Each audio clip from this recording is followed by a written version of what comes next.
yesterday, actually Friday ako namili ng halaman. And then kahapon lang, natagpuan nung mga kasambahay namin na mayroon palang pugad ng ibon doon sa halaman na nabili ko. Ano? And ang ginawa ko, kinuha namin yung ibon. Actually, may isa pa palang inakayo na matay na yung isa. Isa na lang ang natira. So nakita ko yung ibon, tinignan ko siya. Yung itsura niya. Kita niyo ba? Hindi ko alam kung anong klase ng ibon yan. Parang, kilala mo ba yan? Brother Randy, anong klaseng ibon yan? Basta ibon. Diba? Hindi ko alam anong... Napakaliit niya, kita niya sa palad ko. At sinubukan ko siyang pakainin gamit yung hiringgilya. Pero masyado pa rin malaki yung hiringgilya para doon sa bibig niya. Ano? Pero iyak siya ng iyak kahapon. Naghahanap siya ng, nakita ko na tuwing ilalapit ko yung daliri ko, binubukan niya agad yung bibig niya. Naghahanap siya ng pagkain. So hindi ko alam kung ano ipapakain ko sa kanya. Ano? Hindi ko alam kung maghahanap ako ng uod, dudurugin ko ba? Ngunguyain ko ba yung uod, tapos ipapakain ko sa kanyang ganun. Diba? So, ang una, yan, kaya kulay violet yung kamote yan, yung laman ng hiringgilya. Pero mukhang hindi niya trip yung kamote. No, so, kaninang umaga, tinabi ko muna siya doon sa cabinet, kasi may pusa kami sa bahay, baka mapagkamalang snack. So, tinabi ko siya doon sa cabinet. Pagising ko kaninang umaga, maingay na doon sa loob ng bahay, buhay pa siya. At mukhang gutom siya. Kaya ang ginawa ko, pinakain ko siya ng, nagdurog ako ng mangga, tapos, dahil hindi kasya yung iringgilya, humuha ako ng barbecue stick. Tapos iniunti-unti ko, sa dulo ng barbecue stick yun, kasyang-kasya doon sa bibig niya, at kinakain niya yung barbecue, ay yung mangga doon sa dulo ng barbecue stick. And, iyak pa rin siya ng iyak, So, ang ginawa ko, inilagay ko siya sa aking palad, and I kept him there. And he relaxed. Hindi ko alam kung he or she ito. Pero tumahimik siya. Ngayon lang itsura niya. Habang hinihimas ko siya doon sa kanyang batok. Ginawa pa akong masahista. Abuso rin itong ibon na to eh. So, as I was holding the bird doon sa aking kamay, and this is the time that I realized, that there is a message here from the Lord. And that's why I decided to change yung aking preaching for today. To tell you the story of this bird. This bird has no hope. Wala nang pag-asa ito. Namatay na nga yung kapatid niya. At kung hindi siya natagpuan ng aming kasambahay, ay malamang patay na rin to. Baka kainin ng mga aso or ng pusa doon sa garden. But they found this bird. At ipinasok siya sa loob ng bahay. At doon sa loob ng bahay, nakahanap siya ng kalinga. And a hand at isang kamay na hahawak sa kanya. You know, bakit siya naging tahimik nung nilagay ko siya sa palad ko? It's because of the warmth of my hand. Yung init nung palad mo. Yung palad ko, yun ang nagpakalma sa kanya, knowing that he is safe. Ligtas siya. Because somebody is there caring for him. Are you getting what I'm telling you? Nakukuha niyo na po ba yung sinasabi ko sa inyo? Sa buhay natin, dadating tayo dun sa mga panahon na parang wala na akong hope. Wala na akong pag-asa. Kasi may sakit ako eh. Kasi wala na akong pera eh. Kasi wala na akong kasama sa buhay.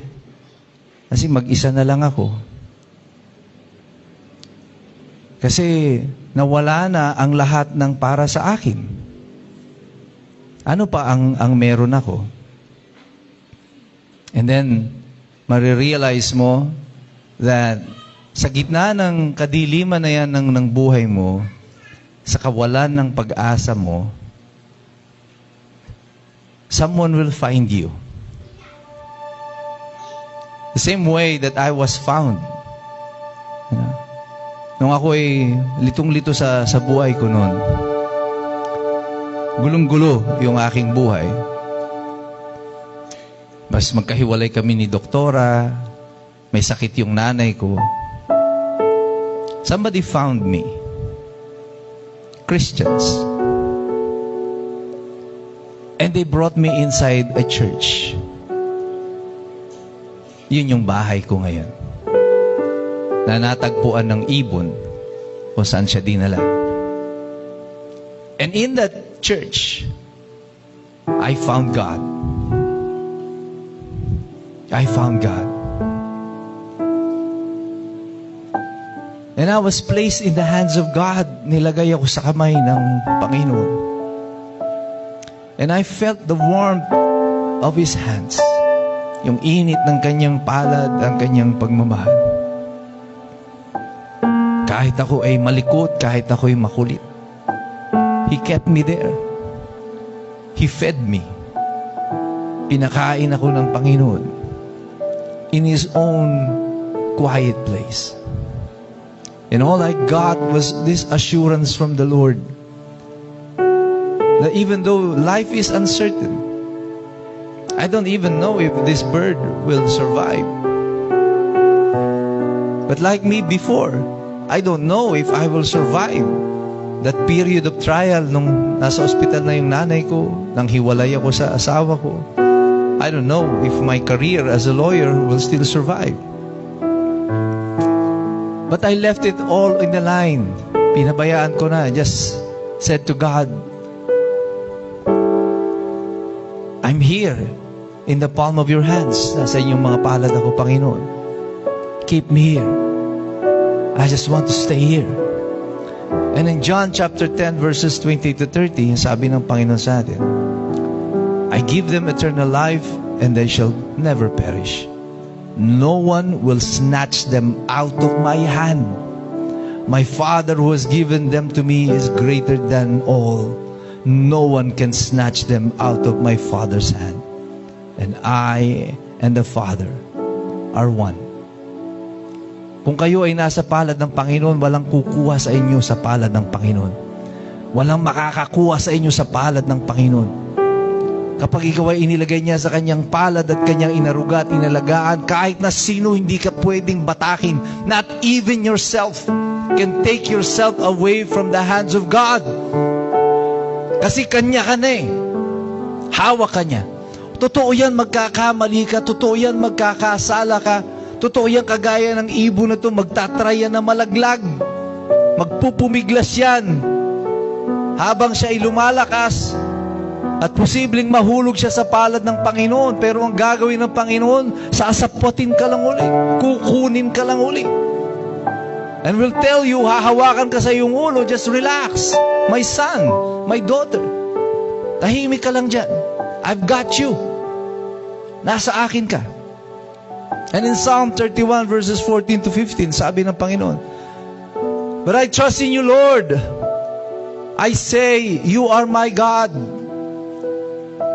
My times are in your hands. Deliver me from the hands of my enemies, from those who pursue me. At kung pagod na kayo, mga kapatid, are you really tired? I know you are. Many of you are tired as a Christian. At kung pagod na rin kayo kagaya ko, I ask you na samahan niyo ako sa Panginoon. This is us in the hands of God. We bow down before Him. Yumuyukod tayo sa Panginoon. At ang kanyang palad, ang kanyang daliri, nakapatong sa ating mga ulo. This is God assuring me and assuring you, I've got you. Hawak kita, anak. Huwag kang matatakot. So even Brother Edgar, who is now in the BGH, having his biopsy for possible prostate cancer, God is telling him, I've got you. Nothing to worry about. Even if you get sick, nothing to worry about.